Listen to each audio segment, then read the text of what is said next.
ዛሬ በጣም ደብሮኛል። ከስንት ጊዜ በኋላ በጣም ደበረኝ ዛሬ። እንደምታውቁት እኔ ውስጤ ላይ ያለው ስሜት አልዋሻችሁም። ከብዶኝ ነበረ ዛሬ፣ ጨንቆኝ ነበረ፣ ደብሮኝ ነበረ። ከዚህ ምንድነው የምማረው? አይ ቲንክ አንዳንዴ መማር ይሰለቸኛል።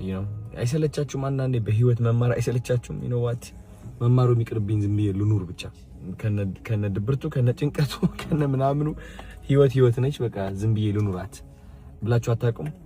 ሰው እንደዛ አይነት ቀን ያሳለፍኩት ዛሬ እላችኋለሁ። ግን አዶናይ ነኝና መማር ወዳለሁ ከህይወት።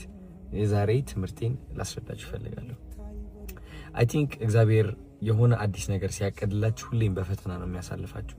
እኔ ልብ ብዬ አስተውየዋለሁ። እኔ እንደኔ በጣም በብዙ ፈተና ያለፈ ሰው የለም። ልንገራችሁ ጋይስ፣ በብዙ ነገር ተፈትኛለሁ። በብዙ ንቀት አልፌያለሁ፣ በብዙ ውድቀት፣ በብዙ ኖ እምቢ፣ አንተ በቂ አይደለህም ምናምን በጣም ኤክስፒሪየንስ ያደረኩኝ ሰው ነኝ። በእነዚህ ነገሮች አልፌያለሁና አስተውያለሁ። የእግዚአብሔር የበረከት ፕሮሰስ አይቼዋለሁ። ስቴፕ ባይ ስቴፕ ምን እንደሚመስል ሁሌም አንድ እግዚአብሔር ማለት ነው በረከት ሲያስብልህ መጀመሪያ ምን ያደርጋል መሰላችሁ? ድክመትን እንድታይ ያደርጋል። ያለህበት አዘቅት እንድታይ ያደርጋል። ያለህበት ጨለማ፣ ጭንቀት፣ ራስን መጥላት፣ ሁሉም ነገር ማለት ነው። ከዛ በኋላ ምንድነው የሚያደርገው እግዚአብሔር? በእነዚህ ድክመቶችና በእነዚህ ያስተዋልካቸው ጭንቀቶች whatever it is ህይወትህ ላይ ያለ ነገር እንድትሰቃይ ያደርጋል።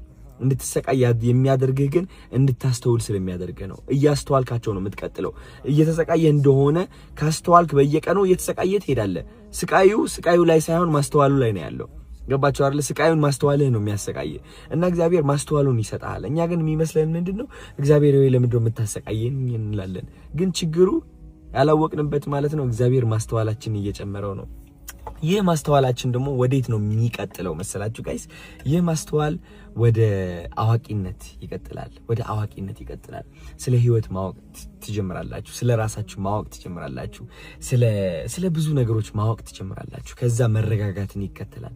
ተረጋጋላችሁ። ቢካዝ ካወቃችሁ በኋላ ለምን እየተጎዳችሁ እንደሆነ ታውቁታላችሁ። ማን እየጎዳችሁ እንደሆነ፣ ውድቀታችሁ ከየት እንደመጣ፣ ከዛስ ምንድነው የሚከተለው የሚለው ነገር ልባችሁና አእምሯችሁ እያወቀ ይመጣል ማለት ነው። እዚህ ደረጃ ላይ ከደረሳችሁ ደግሞ ተስፋ መቁረጥ የሚባል ነገር የለም። ከእውቀት በኋላ ከዛ ተስፋ አለመቁረጥ ይቀጥላል። ተስፋ አለመቁረጥን ደግሞ ምን ያመጣል? በረከትን ያመጣል። ይህ በረከት ደግሞ ከምታስቡት በላይ ትልቅ ይሆናል። እግዚአብሔር የፈለገው በረከት ይሆናል።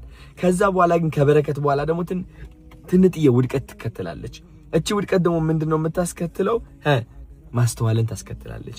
ከማስተዋል በኋላ ደግሞ አዋቂነትን ታስከትላለች። ከአዋቂነት በኋላ ደግሞ ተስፋ ለመቁረጥን፣ ካለ ተስፋ ለመቁረጥ ወደ በረከት ማለት ነው ጋይስ። ስለዚህ ሁሌም ስቴፕ ባይ ስቴፕ ነው። እናንተ ሜቢ አሁን ድህነት ውስጥ ልትሆኑ ትችላላችሁ። መውጣት ያቃታችሁ ድህነት ውስጥ፣ ወይም ደግሞ ራስን መጥላት፣ ህይወትን አስጠልቷችሁ ሊሆን ይችላል። ሁሉም ነገር ሰልችቷችሁ ሊሆን ይችላል። ግን ማወቅ ያለባችሁ ይህ ህይወት እያስጠላችሁ አይደለም። እያስጠላችሁ እንደሆነ ነው እያስተዋላችሁ ያላችሁት።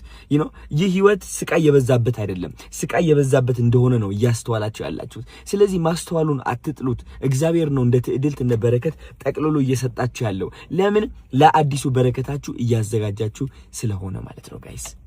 ልንገራችሁ፣ ስቃያችን ማስተዋል የማንችል ከሆነ ጋይስ በረከታችንን ማስተዋል አንችልም።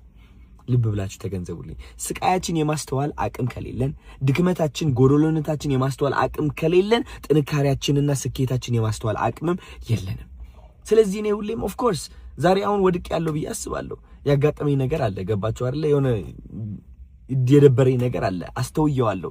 ግን ይህ ውድቀት አስተዋልኩት እንጂ ይህ ውድቀት የኔ ሆኖ ለዘላለም አይቀጥልም።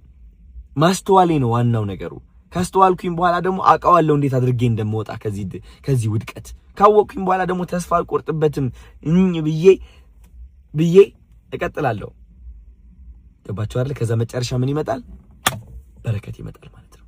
እንደዚህ ነው ጋይስ። የእግዚአብሔር በረከት በዚህ ይሰራል።